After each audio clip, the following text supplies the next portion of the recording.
ስለዛ አሁን ለምንናገረው ወይም ደግሞ ለምንጠየቀው ጥያቄ በቂ የሆነ መልስ መስጠት ካለብን ማስረጃ ነው። ስለዛ አንተ አሁን እኔ ለምጠይቅ አሁን መምህር ለጠየቁ ጥያቄ እኔ ጥያቄ ነው ብዬ ብጠይቅህ አላህ እጅና እግር አለው ወይ?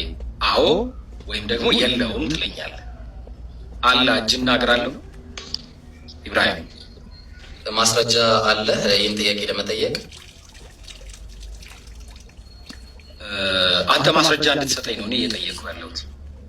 ስለዚህ በቃ እንደዛ ከሆነ ዝም ብለህ ነው ማለት ነው የምታዳምጠኝ ማለት ነው። እሺ አዎ አለው፣ አዎ አላህ አለው ማለት ነው። እሺ ችግር አመሰግናለሁ። መልስ ሰጥ ያው ለሳይ ከፍቼ ለሳይ ለምሳሌ እጅ እንዳለው ለሳይ አንዴ ወይታሰኝ እናስይዘው አንድ ጊዜ እሺ ለሳይ አሁን አንዴ ዝም በልና አዳምጠኝ። አሁን የምታሳየኝ ማስረጃ አላህ እጅና እግር አለው የሚል ማስረጃ ነው የምፈልገው። ቀጥል። ሌላ ቦታ ከሄድክ ላስቆም እችላለሁ። እሺ ወንድም አለ አይደለም። አይ እንደዛ አይደለም። አላህም ኢብሊስ ሆይ በሁለት እጆቼ ለፈጠርኩት አለ። ተመልከት፣ ምን ላደረኩት? ለፈጠርኩት በምኖቼ በሁለት ቆይ ላስምርልህ አንድ ጊዜ በሁለት እጆቼ አለ። አየህ ታያል።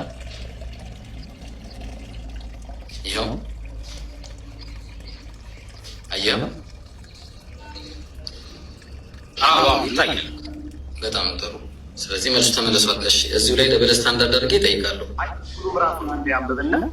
ሙሉ ክፍሉን አንብብና እሺ ሱረቱ ሳድ ምዕራፍ 38 ቁጥር 75 ቁጥር 74 ላይ ምን ይላል? ኢብሊስ ብቻ ሲቀር ኮራ፣ ከካህዲዎችም ነበረ። አላህም ኢብሊስ ሆይ በሁለት እጆቼ ለፈጠርኩት ከመስገድ ምን ከለከለ? ምን አልኮራህ ማለት ነው? ወይስ ፊቱን ከትዕቢተኞች ነበር አለው ይላል። ስለዚህ አላህ ያው ለምንድን ነው የማትሰግደው ብሎ ሲጠይቀው በሁለት እጆቼ ለፈጠርኩት ለምን አልሰገድክም ብሎ ነው የጠየቀው። ግልጽ ነው። ስለዚህ እኔም ደግሞ አመሰግናለሁ። እዚህ ላይ አንድ ጥያቄ አለ። እኔም አንተ ላይ እግዚአብሔር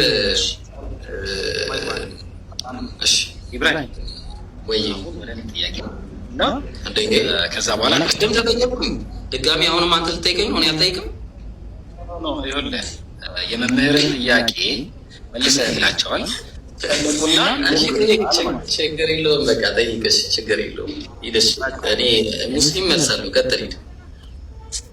ይህች የእግዚአብሔር አካል አለው ደግሞ ብሎ የሚያመጧት ደግሞ ማስረጃ አለች። መጽሐፈ ሚላድ እና ሃይማኖተ አበው ላይ ያሉት እነዚህ እንትን አሉ። እንደዚህ አይነት ማስረጃ ብለው ያመጣሉ።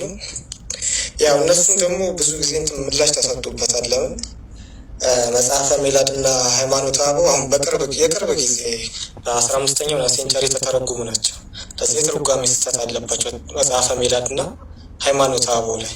ለምን በወንጌላችንም በዮሐንስ ወንጌል ላይ እግዚአብሔር መንፈስ ነው የሚሰግዱለት በመንፈስ ነው ስለሚል እግዚአብሔር አካል የለውም መንፈስ ነው።